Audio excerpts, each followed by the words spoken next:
Then, from inside the Third Force, an informant emerged.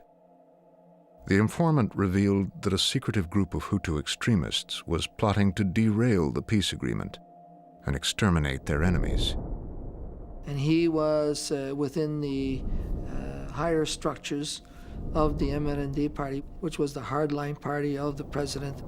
He said that he simply wasn't going to continue to work in that atmosphere, that they were undermining the whole process, and they were ultimately planning the evilest of deeds of attacking not only Tutsis, but all the moderate Hutu leaders also. The informant was a trainer for the Interahamwe, a paramilitary youth movement.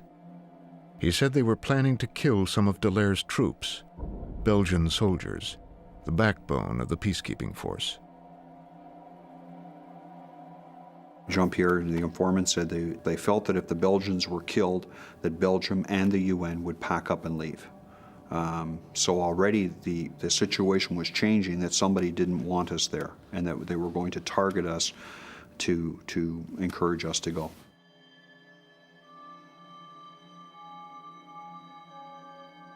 In an urgent cable to the UN leadership, Dallaire repeated the informant's warnings that there was a plan to exterminate all Tutsis in Kigali, that Belgian peacekeepers would also be killed, in the belief that Belgium would then withdraw all its troops.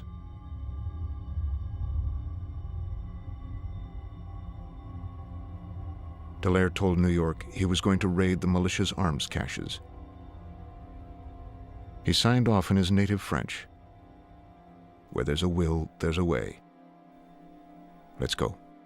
I sent that, and then I went to bed and probably slept one of the best nights I had, because I felt that finally we were going to take a certain level of control that would permit us to do so much more.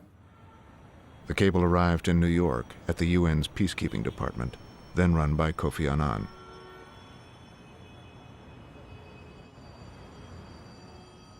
The fax came in, and General Dallaire had also been in touch on the phone with General Baril. And in fact, he has sent other messages where sometimes he's questioned that somebody came and gave me this information. I don't know how sincere it is, whether I'm being manipulated or not, because intelligence can also be used to manipulate you. Annan was skeptical. In his response, he ordered Dallaire, first, not to take any action, and second, to share the informant's secrets with the Rwandan government, which he knew had strong ties to the Hutu extremists. Why did we go that route? Often shining light on these things and telling those planning it at the governmental level, that the international community knows what is being planned. We are monitoring, we are going to deal with you harshly, and we know what you're up to. Sometimes it's a very good deterrent. Annan told Dallaire he was not to raid the arms caches, and he must avoid any action that might cause UN troops to use force. The big hammer at the end of the message that came to me within hours of my sending my information message was stop, decease, and by the by, you're totally outside of your mandate. At that time, the whole philosophy was, we don't want another Mogadishu, and so keep it tight.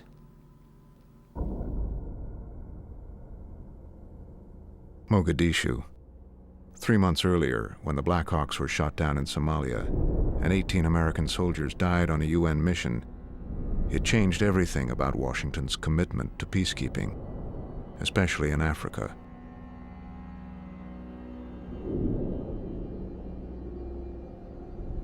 The Clinton administration was brought to its knees by the problem in Somalia. A Secretary of Defense was fired, a presidency was dramatically weakened. They were enormously criticized for this adventure in Somalia, and now you had another situation unfolding in Rwanda. And certainly no one was clamoring for a re-intervention into the heart of Africa.